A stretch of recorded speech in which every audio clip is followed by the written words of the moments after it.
అప్పుడు యెహోవా, నేను చేయబోయు కార్యము అబ్రహామునకు దాచెదనా? అబ్రహాము నిశ్చయముగా బలము గల గొప్ప జనమగును. అతని మూలముగా భూమిలోని సమస్త జనములను ఆశీర్వదింపబడును. ఎట్లనగా యెహోవా అబ్రహామును గురించి చెప్పినది అతను కలుగజేయనట్లు తన తర్వాత తన పిల్లలను తన ఇంటి వారును నీతి న్యాయములు జరిగించుచు యెహోవా మార్గమును గైకొనుటకు అతడు వారికి ఆజ్ఞాపించినట్లు నేను అతనిని ఎరిగియున్నాను. ఆదికాండం 18వ అధ్యాయము 17వ వచనం నుంచి 19వ వచనం వరకు. Praise Jesus.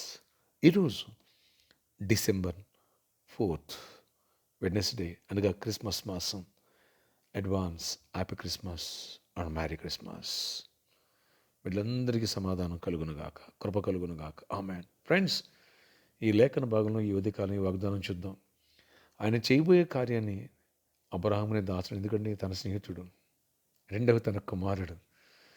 అబ్రహాముకి ఎందుకు దేవుడు ఇలా బ్లెస్ చేశాడు? అబ్రహామును ఎందుకు విశ్వాసులకు తండ్రిగా, ఫాదర్ ఆఫ్ ద నేషన్స్ ఎందుకు ఇచ్చాడు దేవుడు? ప్యారడైజ్ పేరు కూడా అబ్రహాం పేరు ఎందుకు పెట్టాడు?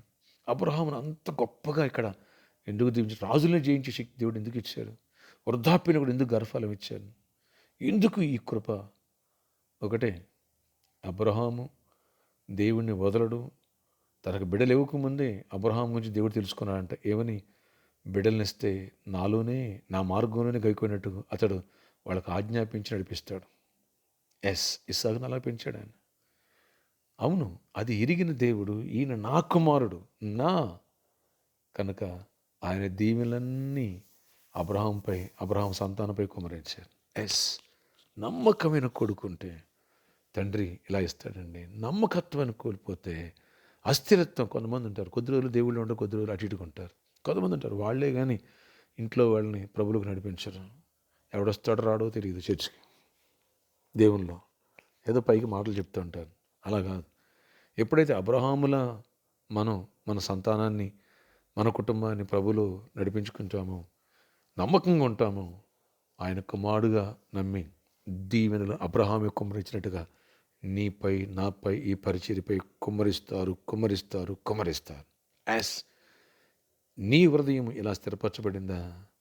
Happy Christmas. మెరాకిల్స్ వెనకాల మెరాకిల్, దీవెన వెనకాల దీవెన. నీ సమస్య దేవుడు సాల్వ్ చేస్తాడు. నీకంటే ముందుకు వెళ్తాడు ఆయన. వడ్డిచ్చేవాడు మనవాడే. నీకు మంచి జాబ్ ఇవ్వలేరా? మంచి ప్రమోషన్ ఇవ్వలేరా? పర్మనెంట్ అయిన జాబ్ ఇవ్వలేరా?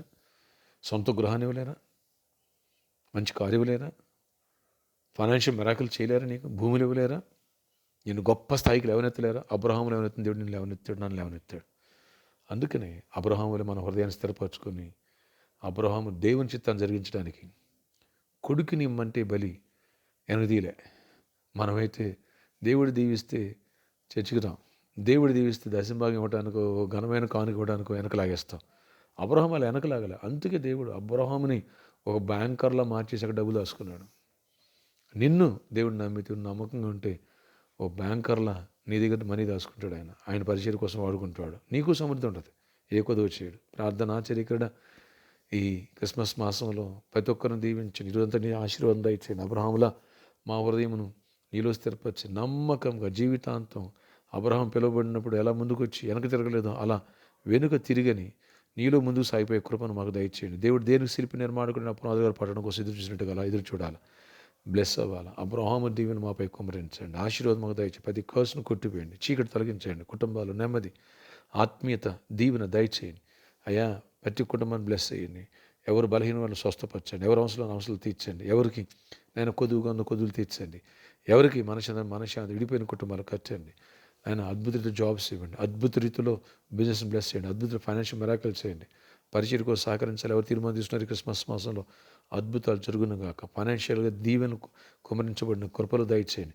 రావాల్సిన అమౌంట్స్ రావాలి, ప్రాజెక్ట్స్ రావాలి, పేమెంట్స్ రావాలి, అన్ని విషయాలు కృపనివ్వండి. ఈరోజు బర్త్డే, వెడ్డింగ్ యానివర్సరీ పెట్టిన దీవించి దీర్ఘాయుష్ కృప సమాధానం నుంచి జయమినిచ్చి నడిపించండి. కృపకల గొప్ప కార్యం ఈరోజు పనులంతలో తోడై ఉండండి. ఆయన ప్రయాణాలంతలో తోడండి. అన్ని విషయాలు అవసరాలు తీర్చి మా చుట్టూ సమస్య చుట్టూ కంచి వేయండి. పరిచర్యకు కూడా కృప తెరిచి ప్రామిస్లో ఉన్న ప్రాబ్లం సాల్వ్ చేయండి. ఆడ మోసాబడి దగ్గర ఒక 2 ఎకరాల స్థలం లీజుకని మీరు ఇప్పించి ఆయన లాంగ్ టర్మ్ ఆయన తక్కువ రేట్లు ఇప్పించి మంచిగా కన్స్ట్రక్షన్ చేసుకుని చర్చి నడిపించి కృపనివ్వండి. ఇచ్చిన ఫంక్షన్ కూడా వాళ్ళు కూడా దీనికి మంచి మనసు ఇవ్వండి. ఏ విధంగా ఎక్కడ వెళ్ళిపోవచ్చు ఈరోజు అంతటా కూడా నీ సన్నిధితో దీవెన ఇవ్వమని యేసు నామములో ప్రార్థిస్తున్నాను. ఆమేన్. May God bless you all. Have a nice day.